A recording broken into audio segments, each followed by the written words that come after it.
Okay, good morning all of you. तो जैसा कि आज आप लोगों ने अभी थंबनेल में पढ़ ही लिया होगा कि हम आज किस चीज़ के बारे में बात करने वाले हैं। इस वीडियो में हम असल में किस टॉपिक पे बात करने वाले हैं।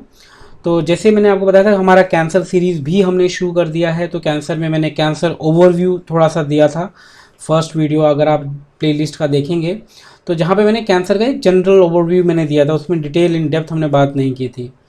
और क्योंकि हम जब बात कर रहे हैं तो हम नॉर्मल पब्लिक के लिए भी बात कर रहे होते हैं, लेकिन हम उन लोगों के लिए भी बातें करेंगे जो प्रोफेशनल्स हैं, जो रिसर्च फील्ड में हैं या समहाउ कैंसर पे वर्क कर रहे होते हैं। क्योंकि कैंसर में मेरी खुद की रिसर्च भी है, तो डेफिनेटली मैं इन डेप्थ बातें भी करूँगा, लेकिन वो एक सेपरेट वीडियोज़ में आता जाएगा। और स्टेप बाय स्टेप इस सीरीज़ में हम कैसे कैसे आगे बढ़ते हैं उस तरीके से। और ये काफ़ी लंबी सीरीज़ होगी ये। यहाँ पे हम सिर्फ कैंसर के सुपरफिशियली बात नहीं, मतलब सुपरफिशियली तो थोड़ा बहुत बात करना पड़ेगा जस्ट बिकॉज ऑफ जो नॉर्मल पब्लिक है वो समझ सके उस चीज़ को नॉर्मल, क्योंकि उनको ज़्यादा डिटेल में जाने की ज़रूरत नहीं है, बट एटलीस्ट वो अवेयर हो सके कि कैंसर कोई बीमारी है या कैंसर किस तरह की बीमारी हो सकती है और कैसे पहचानें उसको, कैसे समझें उसको। तो थोड़ा सा तो वो करेंगे हम लोग, लेकिन कुछ कहीं पे इन डेप्थ वाली बातें भी हम कर लेंगे कैंसर के केस में, है ना। तो वही चीज़ें मैं देख रहा हूँ। तो हम उसकी बात करेंगे। तो आज हम बात करने वाले हैं ब्रेस्ट कैंसर के बारे में। तो उसमें हम समझेंगे ब्रेस्ट कैंसर हम क्या बता रहे हैं क्या नहीं। और ये जो ब्रेस्ट कैंसर मैं बोल रहा हूँ, तो ऐसा नहीं कि ब्रेस्ट कैंसर बोल दिया मैंने तो ब्रेस्ट कैंसर के बारे में हमारा ख़त्म हो गई नॉलेज, नहीं। ये कैंसर का सीरीज़ है। कैंसर की सीरीज़ में ऐसे सुपरफिशियली चलता जाएगा, बातें करते जाएंगे हम।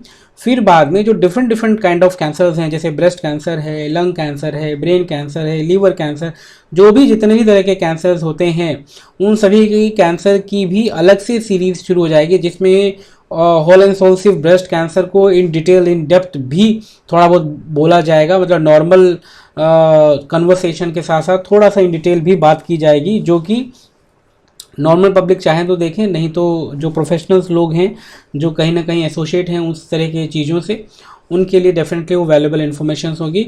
और साथ साथ मैंने आपको ये भी कहा है कि मैं यहाँ वीडियो पे शो नहीं करता, लेकिन अगर आप लोगों को कोई भी फैक्ट्स एंड फिगर्स चाहिए, साइंटिफिक एविडेंसेस और साइंटिफिक बैकग्राउंड कुछ चाहिए, तो डेफिनेटली आप मुझे मेल करें, कमेंट करें, मैं आपको कॉन्टैक्ट करूँगा। मैं आपको बताऊँगा किधर आप आ सकते हैं, किधर, या फिर मैं डायरेक्टली मैं प्रोवाइड करूँगा, या फिर मैं आपको वो लिंक, और मैं खुद भी कुछ एक आध लिंक में शेयर करने वाला हूँ आप लोगों को, बट अभी नहीं। मेरे खुद के अपने ब्लॉग हैं जहाँ पे ये सारी चीज़ें मैं लिखता हूँ, लेकिन मैं अभी नहीं चाहता ये सब चीज़ें आउट करना। मे बी लेटर में ये सारी चीज़ें आउट करूँगा। तो चलिए पहले हम इंट्रो के बाद मिलते हैं।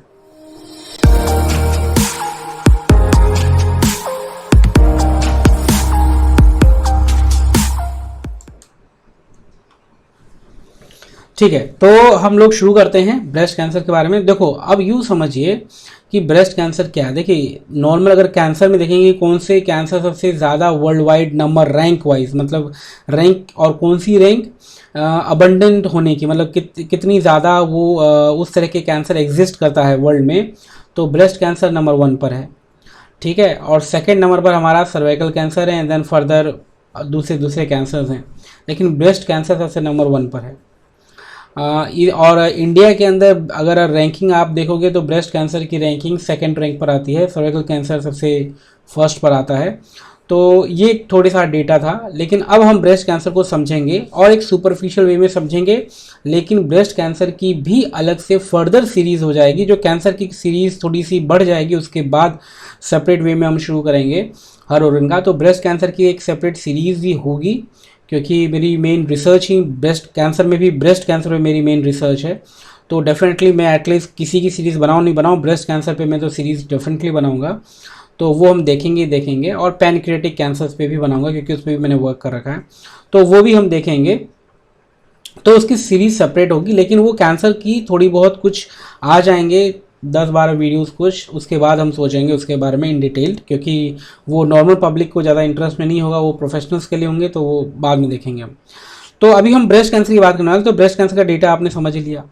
अब और ब्रेस्ट कैंसर का फिर सॉल्यूशन भी थोड़ा बहुत बताएंगे, और कैसे पहचानना है, क्या ऐसा प्रिकॉशंस आपको रखना है, वो भी हम समझने की कोशिश करेंगे। तो पहले देखिए ब्रेस्ट कैंसर होता कैसे है, हम थोड़ा अगर यूँ समझे तो तो देखो ज़्यादातर क्या होता है, जेनेटिकली हो जाता है। जेनेटिकली इन द सेंस कि ज़रूरी नहीं है कि एंसेस्टर में किसी को हुआ ही हो, मतलब जीन्स में कुछ प्रॉब्लम की वजह से भी हो सकता है। ऐसा नहीं कि कोई मदर को हुआ हो या मदर के मदर को हुआ हो तभी वो जीन ट्रांसफ़र हुआ है, वो भी पॉसिबिलिटी है। लेकिन उसके अलावा भी अगर ऐसा कोई केस नहीं भी है, प्रीवियस हिस्ट्री नहीं भी है फैमिली के अंदर, तब भी पॉसिबिलिटी क्यों जाता है, बहुत सारे जीन्स जो होते हैं वो एक्टिवेट हो जाते हैं। अब वो जीन्स क्या होते हैं, बरका 1 2 इस तरीके से, खैर आप उसमें मत जाओ। नॉर्मल पब्लिक के लिए, इसके लिए सेपरेट वीडियो बनाऊंगा जिसमें मैं इस सब चीज़ों के बारे में बात करूंगा। तो बहुत सारी जीन्स होते हैं, वो जीन्स क्या होते हैं, एक्टिवेट हो जाते हैं। उनके एक्टिवेशंस की वजह से वो ब्रेस्ट कैंसर को प्रोसीड, वो सिग्नल जाता है कि भैया ब्रेस्ट कैंसर करना है, वो ब्रेस्ट कैंसर होता है। एक तो ये तो नॉर्मल हुआ, लेकिन जरूरी नहीं सभी में जेनेटिक की वजह से ही होता है। बहुत लोगों में फिजियोलॉजिकल फोर्सेस जो हैं या फिजियोलॉजिकली प्रॉब्लम्स किसी भी वे के अंदर, उनकी वजह से भी ब्रेस्ट कैंसर डेवलप हो जाता है। और उसमें सबसे ज़्यादा अगर मैं बात करूं, और स्पेशली अगर देखो, वैसे तो है ये ब्रेस्ट कैंसर वर्ल्ड वाइड। अब मैं ये चीज़ें जो बोल रहा हूँ, अगर आप सिंपली जैसे कहें जैसे हम ब्रा की बात करें, जैसे कि ब्रा वगैरह जो टाइट ब्रा वगैरह पहनते हैं, तो उसकी वजह से क्या होता है कि अंदर में जो कुछ एडिपोज टिश्यूज़ होती हैं, एडिपोज मतलब ये समझो जैसे हमने सेल बोला था ना, कोशिका सेल, तो जैसे ये चमड़ी है, ये भी क्या है, टिश्यूज़ हैं। तो उसी तरीके से ब्रेस्ट के अंदर भी कुछ टिश्यूज़ होते हैं, है ना। वो जो टिश्यूज़ होती हैं, वो टिश्यूज़ ज़्यादा अगर टाइट ब्रा अगर पहना जाए या फिर ब्रेस्ट पे ज़्यादा प्रेशर हो, वो किसी भी वे में हो सकता है, चाहे वो टाइट ब्रा की वजह से हो या फिर स्लीपिंग पोस्चर की वजह से हो, है ना। स्लीपिंग पोस्चर मतलब जैसे पेट के बल सो जाना ज़्यादा, तो वो दबता है, या फिर इस could be the various means. अगर मैं जो बोल रहा हूँ फिजिकली क्या प्रॉब्लम हो सकती है उसके बारे में हम देख रहे हैं, तो उसकी वजह से क्या होता है, जब वो दबती हैं, ज़्यादा प्रेशराइज होती हैं, तो ये जो प्रेशर का जो एक्सर्शन है, ये अलग अलग ह्यूमन रेस में अलग अलग है। नॉर्मली इंडियन ह्यूमन रेस में थोड़ा सा कॉकेशियन मतलब जो यूरोपियंस में हैं और अमेरिकन्स हैं, उनके कंपेयर में थोड़ा ज़्यादा टॉलरेबल होता है। इसी वजह से थोड़ा समहाउ ये बियर करते हैं, लेकिन थोड़ा समहाउ मतलब ऐसा मत समझो कि ब्रेस्ट कैंसर कम होता है इंडियंस फीमेल्स में, ऐसा नहीं है। अच्छा खासा सेकंड रैंक बोल रहा हूँ मैं, तो it is not a small thing. लेकिन कंपेयर अगर मैं करूं कॉकेशियंस के, यूरोपियंस और अमेरिकन्स के कंपेयर में, ऑस्ट्रेलियन के कंपेयर में, तो उनके कंपेयर में थोड़ा हम टॉलरेबल हैं यहाँ पे। वहाँ पे वो नहीं है, वो हल्का, वो प्रेशराइज होती है चीज़ें बार बार। तो एक तरीके से मैंने कहा था वेयरिंग टीयरिंग प्रोसेस, तो इसी को बोलेंगे वेयरिंग टीयरिंग। तो उसमें क्या होगा, सेल्स या टिश्यूज हमारे डैमेज हुए। अब वो जो सेल और टिश्यू, अगर जेनेटिक फैक्टर नहीं है तब की बात बोल रहा हूँ, तो वो सेल टिश्यू जब डैमेज हो जाता है तो आसपास की सराउंडिंग सेल्स को डैमेज करना, मतलब उसको रॉटन करना शुरू कर देता है। और उनकी रॉटनिंग की वजह से ही जो होता है वो कैंसरस मास में कन्वर्ट हो जाता है, तब जाके वो ब्रेस्ट जो है वो कैंसरस हो जाता है। तो फिर उस वो चीज़ होती है। अब इसका रेमेडीज़ क्या है, उसको कैसे क्या करना है वो बाद में बताएंगे, लेकिन एक तो ये कारण हो गया है ना। तो आपको क्या ध्यान में रखना है, तो स्लीपिंग पोस्चर वगैरह उसको अवॉइड, मतलब देखो किस तरीके का पोस्चर है ना, इस तरीके, मतलब पेट के बल नहीं सोना है ज़्यादा। तो ये थोड़ा आप संभल के रहिए।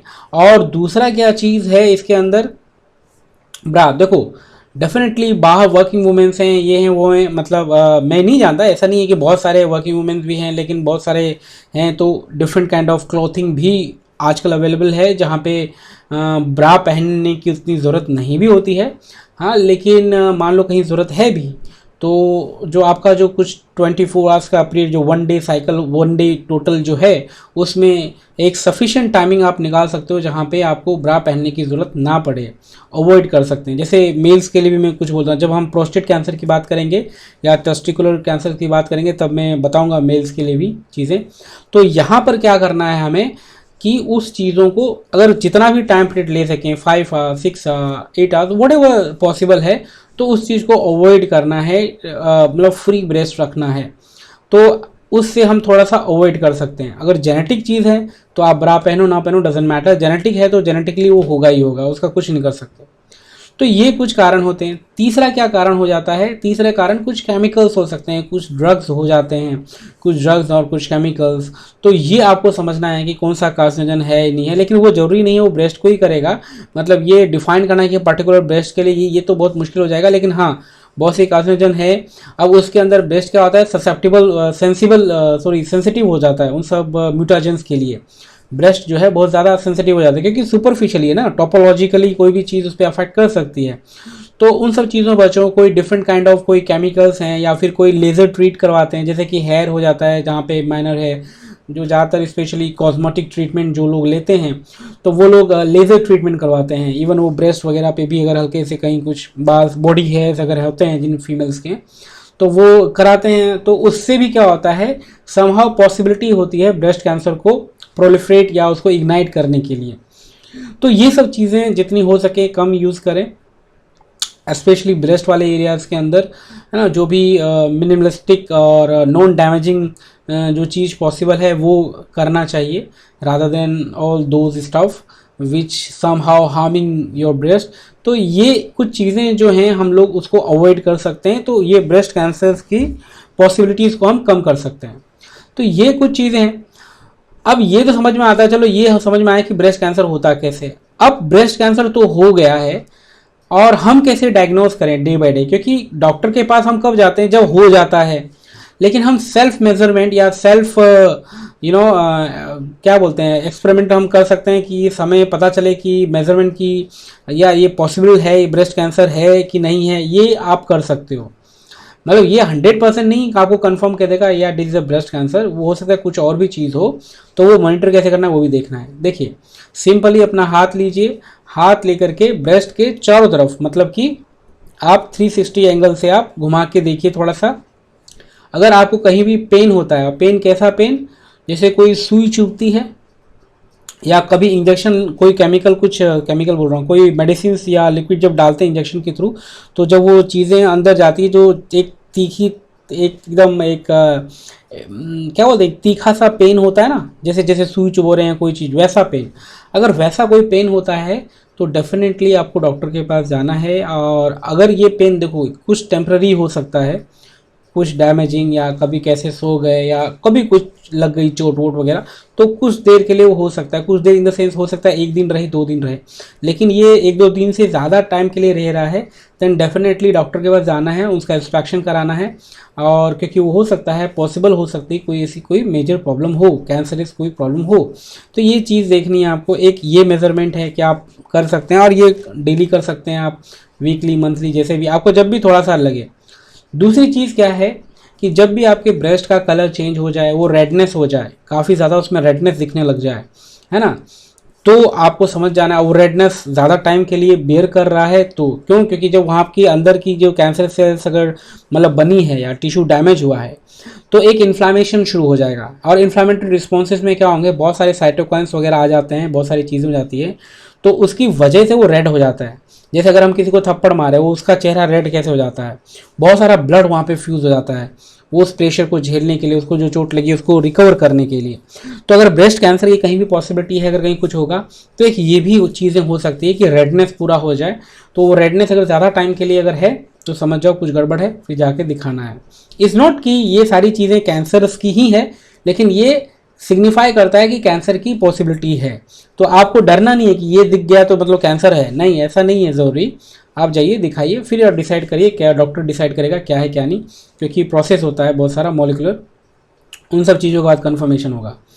एक तो ये चीज़। तीसरी क्या चीज़, अगर निप्पल से कोई भी, निप्पल है, निप्पल से अगर कोई भी लिक्विड, और ज़्यादातर वो हेजी लिक्विड, हेजी मतलब is not about the milk, is about the haziness. Haziness मतलब यूँ समझिए कि जैसे पानी के अंदर थोड़ा सा आटा मिला दें, अगर ट्रांसपेरेंट ग्लास लो, उसमें पानी डालो और पानी में थोड़ा सा आटा मिला दो, फ्लावर मिलाकर, फिर इसको मिक्स करो, तो उसमें जो हेजीनेस जो देखेगी, ट्रांसपेरेंसी थोड़ी सी कम रह जाएगी।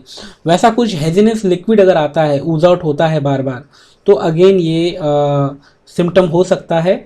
तो अगर ये फ्रिक्वेंटली आ रहा है तो डेफिनेटली डॉक्टर के पास जाना है और दिखाना है, क्योंकि बहुत तरह के ब्रेस्ट कैंसर्स होते हैं जो वहाँ पे अफेक्ट करते हैं। तो वो मैं जब इन डिटेल, जब ब्रेस्ट कैंसर की सीरीज़ होगी तब मैं बात करूँगा। तो एक हेजी लिक्विड आए तब भी आपको समझना है कि ऐसा है कि मतलब कोई दिक्कत है या नहीं है, ये आपको समझना है। ये चीज़ें देखोगे आप।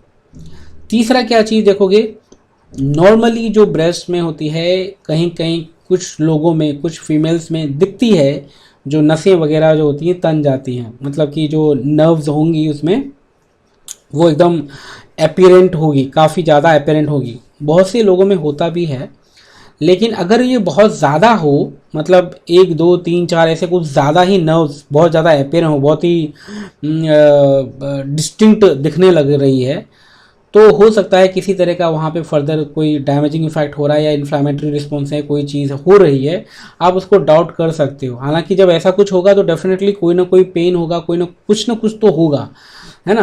तो वो देखने की बात, अगर ऐसा है, अगर बहुत ज़्यादा चीज़ें इस तरीके से हैं तो देख सकते हैं। ये उतना 100% नहीं है ये, लेकिन फिर भी ये डाउटफुल है, ये इस तरह का इवेंट ये आप देख सकते हो।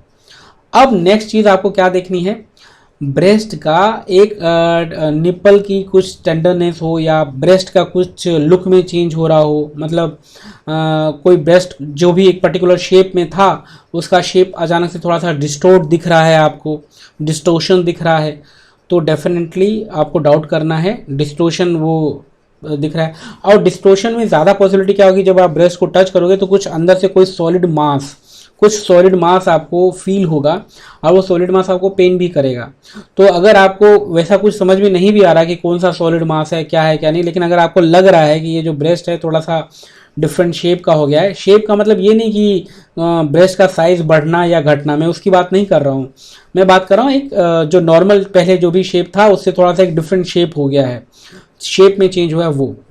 अब बात रही साइज की, तो साइज जो है अगर एब्रप्ट चेंज हो जाए, एब्रप्ट चेंज मतलब समझते हो कि जैसे कि अभी मान लो कुछ भी XYZ साइज का ब्रेस्ट था और अचानक से वो within week, within 2 week और विथ इन 1 मंथ में बहुत ज़्यादा बड़ा हो रहा है, मतलब साइज में सिग्निफिकेंट चेंजेस हो रहे हैं। थोड़ा थोड़ा चेंजेस तो हो सकता है, लेकिन अगर सिग्निफिकेंट चेंज अगर दिख रहा है with in a few weeks and month, तो फिर ये डरने की बात हो सकती है। आपको डॉक्टर के पास जाना है और इंस्पेक्शन कराना है उस चीज़ के बारे में, क्योंकि ये पॉसिबिलिटी हो सकती है ब्रेस्ट कैंसर की।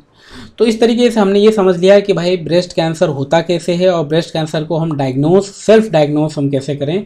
तो ये कुछ तरीके हैं सेल्फ डायग्नोस करने के, है ना। तो ये इस तरीके से आपको पता चल सकता है। अब तीसरी बात होती है रेमेडीज़ क्या क्या हैं। तो रेमेडीज़ में हमने एक नॉर्मल बात बताई कि आपका अपना कल्चर चेंज करो, कल्चर मतलब फिजियोलॉजिकल जो बिहेवियर वो चेंज करो, मतलब टाइट ब्रा नहीं पहनना है, ये सब नहीं। हाँ, लेकिन जब ब्रेस्ट कैंसर हो ही गया है मतलब, तो फिर डेफिनेटली आपको थेरेपी के लिए जाना है। और किस तरह का ब्रेस्ट कैंसर है, हर ब्रेस्ट कैंसर का एक टाइप रहेगा, इस various type of breast cancer हैं। और ये वेरियस टाइप का मतलब स्टेजेस नहीं बोल रहा हूँ मैं, बहुत तरह के ब्रेस्ट कैंसर होते हैं और वो सभी ब्रेस्ट कैंसर के सारे स्टेजेस होते हैं 1 से लेके 4 तक, ठीक है। तो और वो कॉम्प्लेक्सिटी लेवल के अकॉर्डिंग होता है। तो ये इतने सारे स्टेजेस हैं, वो किस स्टेज में ब्रेस्ट कैंसर डायग्नोज हुआ है उसके अकॉर्डिंग आपको डॉक्टर्स जो है वो रेमेडीज़ बताएगा। रेमेडीज़ मतलब उसकी थेरेपी बताएगा। वो थेरेपी चाहे केमिकल ड्रग बेस्ड हो सकती है, कोई लेज़र थेरेपी हो सकती है, या कोई मतलब सर्जिकल हो सकती है, सारी चीज़ें हो सकती हैं। और भी बहुत तरह के थेरेपीज़ निकल चुके हैं, अभी मॉडर्न थेरेपी में लेज़र थेरेपीज़ वगैरह हैं। तो जो भी डॉक्टर आपको बोल रहा है कंसर्न, तो डेफिनेटली आप वो फॉलो करिए। क्योंकि मैं यहाँ से अगर मैं आपको बोलूँ क्या चीज़ है, अगर मैं ओवरऑल बात करूँ तो सर्जिकल वाले में क्या होता है, थोड़ा सा ज़्यादातर सर्जिकल हुआ करता है कि सर्जरी से हटा दें, तो हटा करके कुछ सिलिकॉन के चीज़ें लगा दी जाती है कि अगर ब्रेस्ट को वैसा ही लुक रखना है। लेकिन सर्जिकल करके भी मल्टीपल थेरेपी चाहिए, सर्जिकल के साथ साथ केमिकल भी शुरू करना पड़ता है, कीमोथेरेपी जिसको बोलते हैं, जिससे थोड़ा बहुत ट्रीटमेंट हो सकता है। हालांकि सर्जिकल के बारे में डिटेल अभी नहीं बोल रहा कि सर्जिकल में भी कुछ नुकसान है। केमिकल में तो है ही नुकसान, साइड इफेक्ट्स होते ही होते हैं, लेकिन सर्जिकल में क्या होता है ना, ये इग्नाइट कर देता है। एक बार तो काट कर हटा दिया दे देंगे उस ट्यूमर मास को, लेकिन ये वापस से 1 ईयर 2 ईयर्स के बाद ये रिवॉक हो सकता है। हाँ, लेकिन थोड़ा जो प्रॉमिसिंग है, जो मॉडर्न है, लेकिन ये मॉडर्न जो थेरेपी है लेज़र थेरेपी, वो विच इज़ मॉडर्न थेरेपी। लेकिन दिक्कत क्या है इस थेरेपी में, ये बहुत ही इस्टेब्लिश्ड थेरेपी नहीं है। ये अच्छी मॉडर्न थेरेपी, इसमें रिवॉक जो हो जाएगी वापस से, मतलब ट्रीटमेंट के बाद वापस से कैंसर आने की पॉसिबिलिटी जो है सर्जिकल के कंपेयर में कम जरूर है।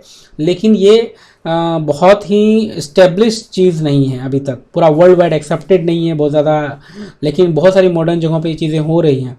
तो लेज़र वाली चीज़ें कब होती हैं, जब बहुत ही मतलब उतना ज़्यादा सिग्निफिकेंट कैंसर ट्यूमर नहीं है, छोटा सा ट्यूमर है, लोअर स्टेजेस में है, तो सिंपल लेज़र थेरेपी करके भी आप सही हो सकते हैं। क्योंकि उस टाइम अगर छोटे सा कंडीशन में अगर हम सर्जिकल के लिए जाएंगे, ये बेस्ट ऑफ माई नॉलेज है, तो मैं ये नहीं कह रहा कि आप यही कराओ, आपका डॉक्टर जो कहता है आप वही करें, लेकिन मैं जो आपको कह रहा हूँ, मेरी जो बेस्ट ऑफ नॉलेज है मैं वो बता रहा हूँ। अगर कैंसर बहुत ही लोअर स्टेज में है, बहुत ही लोअर स्टेज में और बहुत ही माइल्ड लेवल पर है अगर, तो आप लेज़र थेरेपी प्रिफर करें।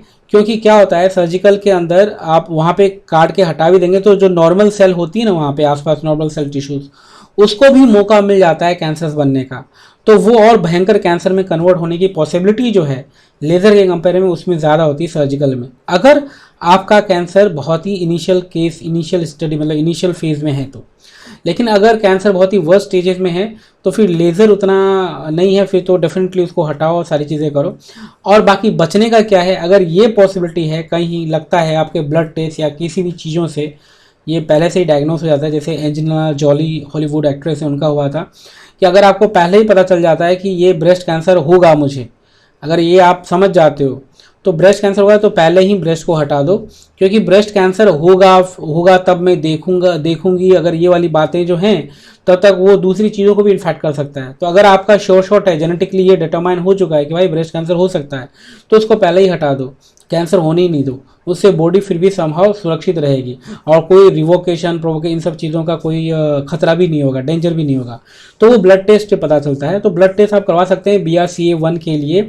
अगर किसी को जेनेटिकली पॉसिबिलिटी है ब्रेस्ट कैंसर की, तो वो ब्लड टेस्ट मार्कर स्टडीज़ के जरिए पता चल जाता है। और अगर आपकी एज 30 to 35 के बीच में है तो वो ब्लड टेस्ट करवा के आप अश्योर कर सकते हो। जब भी थोड़ा सा डाउट हो करा सकते हो, ब्लड टेस्ट में आप कह सकते हो कि मुझे ब्रेस्ट कैंसर का टेस्ट करवाना है, तो आपका सिंपल ब्लड टेस्ट होगा, पहले पता चल जाएगा। और भले आपको कैंसर नहीं भी है उस वक्त, लेकिन वो जीन्स मौजूद होगा, कैंसर के वक्त वो नहीं, वो जीन्स पहले से ही मौजूद हो जाते हैं, वो शुरू हो जाता है उसका प्रोसेस धीरे धीरे।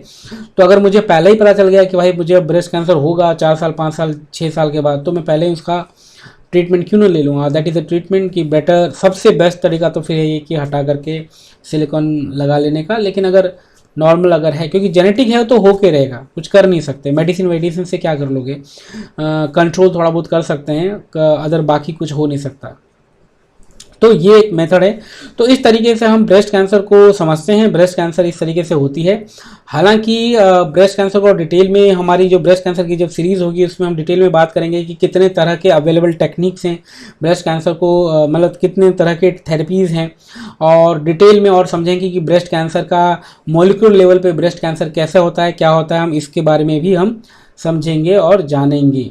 तो आज के लिए इतना ही। और अगर आप दर्शक पहली बार हम देख रहे हैं, अगर आपको ये इन्फॉर्मेशन वैल्यूएबल लगती है तो डेफिनेटली आप फ्रेंड्स एंड रिलेटिव्स फैमिलीज़ के आप शेयर करिए इस वीडियो को, और हमारे चैनल के साथ जुड़े रहिए। हम लोग यहाँ पे हेल्थ, साइंस और टेक्नोलॉजी तीनों ही फील्ड की बातें करते हैं। जैसा कि आप देख सकते हैं प्लेलिस्ट, और भी न्यू प्लेलिस्ट इसमें आएंगी, तो आप देख सकते हैं। जैसे कोरोना के बारे में हम बोलते हैं, गेमिंग इफेक्ट्स किस तरीके से करता है हमारी बॉडी को, जिसमें अभी ब्रेन की सीरीज चल रही है। तो इस तरीके हम बातें करेंगे और इस तरह की इन्फॉर्मेशन हम प्रोवाइड करते हैं। और अगर आपको इसमें और डिटेल इन डेप्थ नॉलेज चाहिए तो आप मुझे कमेंट और मेल करिए, मैं आपको कॉन्टैक्ट करूँगा और मैं बताऊँगा which is a way where you can get the depth knowledge in that. तो मैं आपको इस सब चीज़ों में गाइड करूँगा। तो आज के लिए इतना ही, तब तक के लिए आप लोग अपना बहुत ख्याल रखिएगा। मिलते हैं नेक्स्ट वीडियो में।